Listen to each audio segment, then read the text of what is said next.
Assalamualaikum warahmatullahi wabarakatuh. Sebelumnya perkenalkan, nama saya sebagai Sawalia Purnomo. Saya mahasiswa semester 6 FISIP Untak Surabaya, Prodi Ilmu Komunikasi.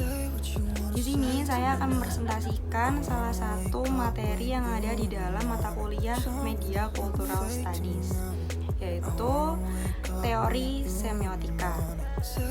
Apa itu semiotika? Semiotika atau semiologi berasal dari bahasa Yunani semeion yang berarti tanda, sedangkan logi yang berarti ilmu. Secara umum diartikan sebagai ilmu yang mempelajari tentang tanda-tanda atau ilmu yang mempelajari kaidah-kaidah tanda di tengah kehidupan masyarakat. Dikembangkan dalam kajian filsafat, mistirisme, seni, sastra, antropologi, media massa, psikoanalisis, biologi, pendidikan, komputer, dan lain-lain. Selanjutnya ada sejarah perkembangan semiotika. Semiotika memiliki dua bapak besar yang berkontribusi sangat besar di dalam ilmu semiotika ini, yaitu Ferdinand de Saussure dan Charles Sanders Peirce. Keduanya mengembangkan ilmu semiotika secara terpisah dan tidak mengenal satu sama lain. Saussure mengembangkan ilmu semiotika ini di Eropa, sedangkan Peirce mengembangkan ilmu semiotika ini di Amerika Serikat atau US. Bagi Saussure, semiotik atau semiosis adalah sebuah ilmu umum tentang tanda, suatu ilmu yang mengkaji kehidupan tanda-tanda di dalam kehidupan masyarakat. Sedangkan Peirce mengartikan semiotika tidak lain adalah sebuah nama lain dari logika, yaitu doktrin formal mengenai tanda-tanda. Selanjutnya, di dalam semiotika terdapat sign, signifier, dan signify. Sign atau tanda kombinasi dari konsep dan social image, seperti citra atau bunyi. Jadi apa yang kita lihat dari tanda tersebut. Yang kedua ada signifier yang menandai atau penanda, the sound image, bagaimana kita melihat suatu tanda tersebut. Yang ketiga ada signified yang ditandai atau penanda atau merupakan konsep bagaimana tanda tersebut kita pahami. Jadi kayak bagaimana kita memahami tanda tersebut, seperti itu. Selanjutnya di dalam semiotika juga ada arbiter bahasa. Arbiter adalah mana suka. Bahasa bisa muncul acak tanpa alasan. Kata-kata sebagai simbol dalam bahasa bisa muncul tanpa hubungan dengan yang disimbolkannya. Selanjutnya ada immutability of sign. Tanda atau bahasa itu sifatnya arbiter. Bahasa itu seperti hukum, bukan aturan yang kita pilih atau tidak. Masyarakat secara umum tidak ambil peduli untuk mengupayakan pengubahan-pengubahan atas tradisi simbolik yang berjalan. Bahasa adalah institusi sosial dan harus dipahami sesuai konteks sosialnya. Signifier itu sifatnya tidak baku atau tidak fleksibel. Biasanya permasalahan yang muncul terhadap sign ini seperti munculnya sebuah bahasa baru atau bahasa tren pada zaman sekarang ini.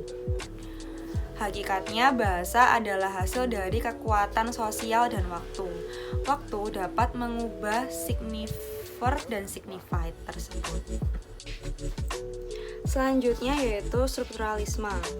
Strukturalisme adalah sebuah paham atau pandangan yang menyatakan bahwa masyarakat dan kebudayaan memiliki struktural yang sama dan tetap. Strukturalisme adalah suatu pemikiran bahwa manusia sangat dipengaruhi oleh sistem dalam lingkungannya. Strukturalisme aktivitas sosial dan budaya manusia merupakan produk dari struktur atau regularitas-regularitas yang dapat diramalkannya yang terletak di luar jangkauan manusia. Strukturalisme sebagai aliran filsafat bereaksi terhadap objektivisme yang didewakan eksistensisme. Berikut ini ada ciri-ciri dari strukturalisme, yaitu yang pertama desentralisasi manusia, yang kedua kematian manusia dianggap sebagai subjek, yang ketiga manusia dibicarakan dalam rangka struktur bahasa, yang keempat sosial ekonomi, dan yang terakhir yaitu politik. Lalu selanjutnya, apa hubungan teori semiotika dengan ilmu komunikasi? Jika dihubungkan teori semiotika dengan ilmu komunikasi ini, contohnya ketika manusia berkomunikasi, maka tanda itu terjalin antara komunikator dengan komunikan. Apabila seorang komunikan mengerti akan dinamika tanda, maka komunikator mempunyai kemampuan yang baik dalam menyusun pesan tersebut secara komunikatif, membantu untuk mencerna realitas. Realitas makna tidak selalu seperti tampaknya. Kita hidup dalam dunia tanda dan membongkar realitas itu tersendiri. Realitas tanda sehingga terungkap apa yang ada di baliknya. Selanjutnya ada tokoh-tokoh dalam kajian semiotika. Ketika kita berbicara mengenai sebuah aliran ilmu atau kajian ilmu sebuah teori, maka tidak bisa terlepas dari tokoh-tokoh para pencetusnya. Semiotika tentunya memiliki tokoh-tokoh yang menjadi pemikir terbentuknya sebuah tradisi semiotika itu sendiri. Dan tokoh-tokoh dalam kajian semiotika ini adalah yang pertama ada Ferdinand de Saussure, yang kedua ada Roland Barthes, yang ketiga ada Charles Sanders Peirce. Ferdinand de Saussure adalah salah satu tokoh yang berkecimpungan dalam kajian semiotika. Tokoh yang terkenal dengan konsep semiotik signifier petanda dan signified petanda. Telah menjadi atau memperkenalkan teori semiotika ini yang memberikan ilmu terbesar atau berkontribusi besar dalam teori semiotika karena beliau merupakan pencetus pertama teori semiotika. Selanjutnya ada Roland Barthes. Roland Barthes menjadi tokoh yang paling atau begitu identik dengan kajian semiotika. Pemikiran semiotik Barthes ini bisa dikatakan paling banyak digunakan dalam sebuah penelitian. Konsep pemikiran Barthes terhadap semiotik terkenal dengan konsep mitologis atau mitos. Sebagai penerus dari pemikiran Saussure, Roland Barthes menekankan interaksi antara teks dengan pengalaman personal dan kultural penggunanya. Interaksi antara konvensi dalam teks dengan konvensi yang dialami dan diharapkan oleh penggunanya. Konsep pemikiran Barthes yang operasional ini dikenal dengan tatanan pertandaan atau order of signification. Secara sederhana, kajian semiotik Barthes bisa dijabarkan sebagai berikut. Jadi Barthes ini memiliki dua macam cara untuk dia menerapkan teori semiotika, yaitu denotasi dan konotasi. Denotasi merupakan makna sesungguhnya atau sebuah fenomena yang tampak dengan panca indera kita atau bisa disebut sebagai deskripsi dasar. Contohnya adalah Coca-Cola, merupakan minuman soda yang diproduksi oleh PT Coca-Cola Company dengan warna kecoklatan dan kaleng berwarna merah.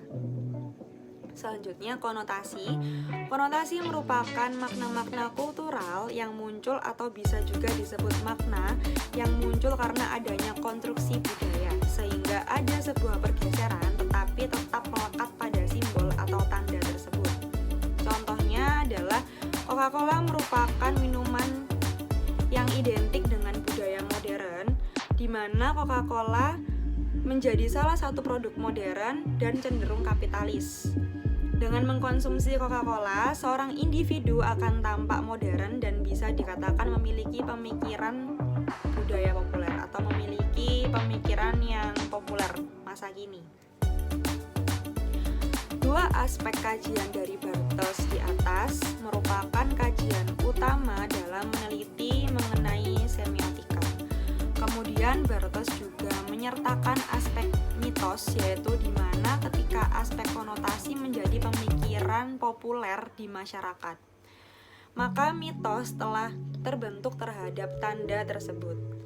Pemikiran Barthes inilah yang dianggap paling operasional sehingga sering digunakan dalam sebuah penelitian.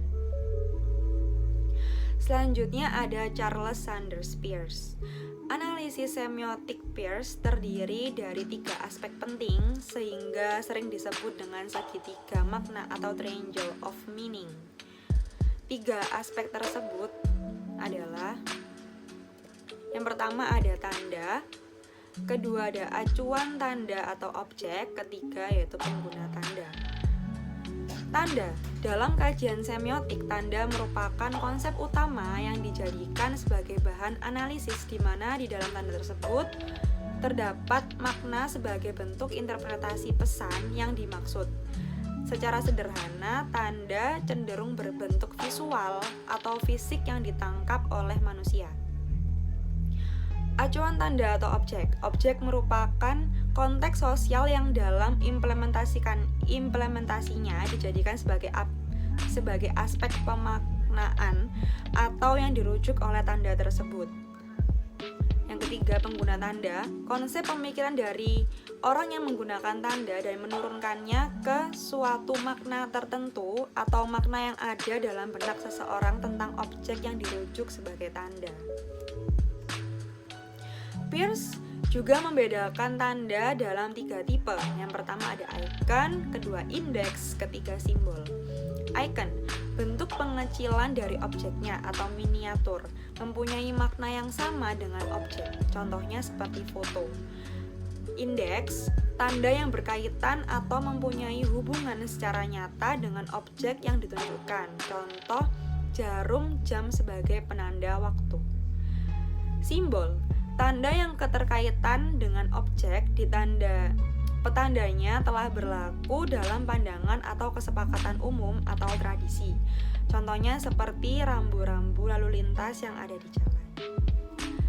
Sekian penjelasan atau materi yang dapat saya sampaikan. Semoga bermanfaat bagi kalian semuanya. Kurang lebihnya mohon maaf. Terima kasih. Wassalamualaikum warahmatullahi wabarakatuh.